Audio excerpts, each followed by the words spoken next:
Hey guys, it's Tuesday and I'm Ash here with your Tuesday Talk. I want to continue into this kind of series that I told you about last week and kind of the introduction to kind of life lessons from Bali and stuff. And one thing that I had mentioned in last week's video was this gratitude or this kind of practice or prayer that I do. And it was something that I learned while I was in my yoga teacher training. And I would love to share it with you, and I hope that it helps you in some shape, way, or form. So whether you believe in God or the universe or Buddhism or whatever, I still think there's power in this. And I hope that you just take the few moments to listen to this video and just try it, because you just don't know how it's gonna make you feel until you try it. You can take my word for it.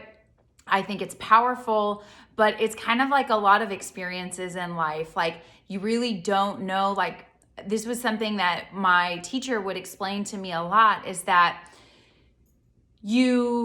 someone can tell you, we'll just use like a trip, like someone can tell you Costa Rica is beautiful, it's tropical, it's got the most amazing wildlife. You've got everything from the most beautiful birds to monkeys to alligators to, they could list all of these things. They could paint the picture for you.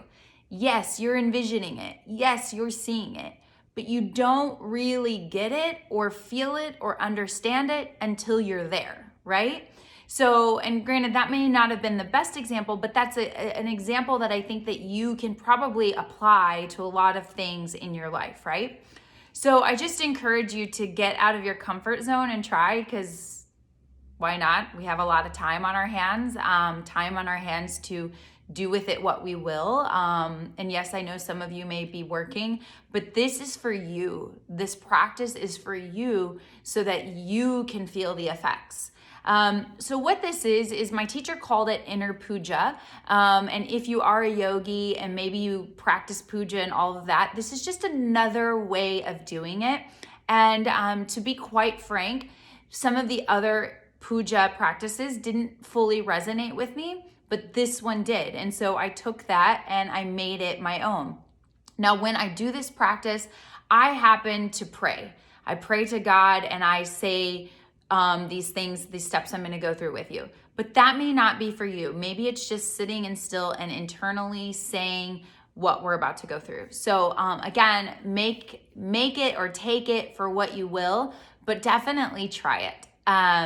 So the practice for me, like I said, I close my eyes, I pray. Maybe you're staring off into space or finding just a focal point.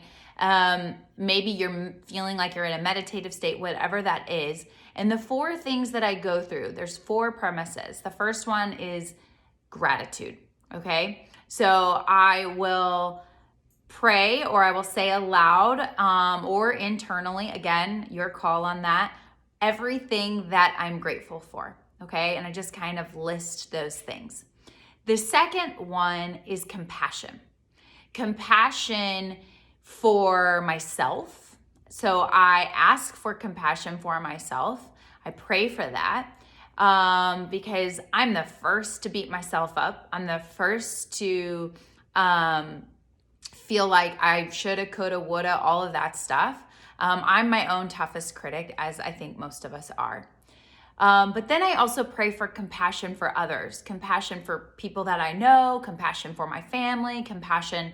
And again, when I'm going through this, every day looks a little differently, right? This is not just some like standard, this is how I do it, this is A, B to C. It is, here's the premise, compassion, and then I use that to whatever's coming into my heart and into my mind. I use it to pray compassion for myself, other people, the things that are coming to mind.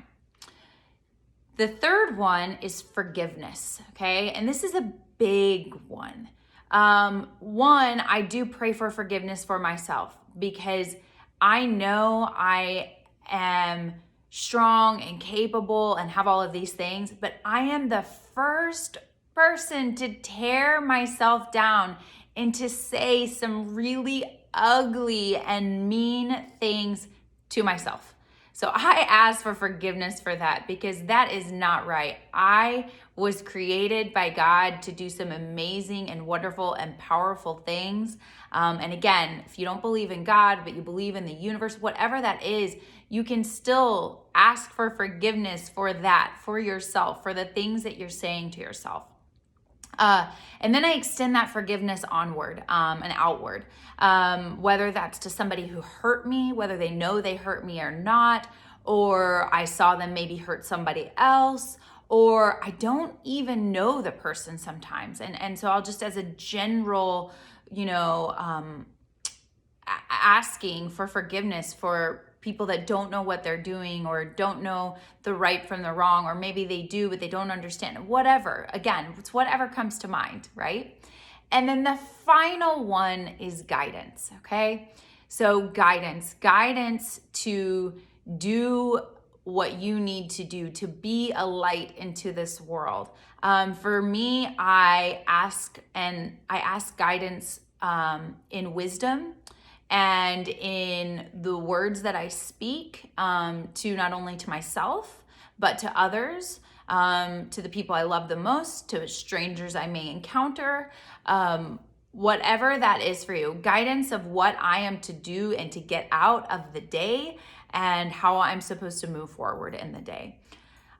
You guys, it doesn't take very long. You can make it as short or as long as you want, but 4 things. And it just is just such a calming, grounding, for me, spiritual thing. So again, we've got gratitude, okay? And then we've got compassion, and then forgiveness and guidance. So that is a little inner, sometimes external, because I say it out loud because I'm by myself. But those are just that's just something I run through and I do every day. And you guys, it has been very powerful for me. So take it, leave it, whatever, but I hope it helps you in some shape, way, or form. You guys have a good week.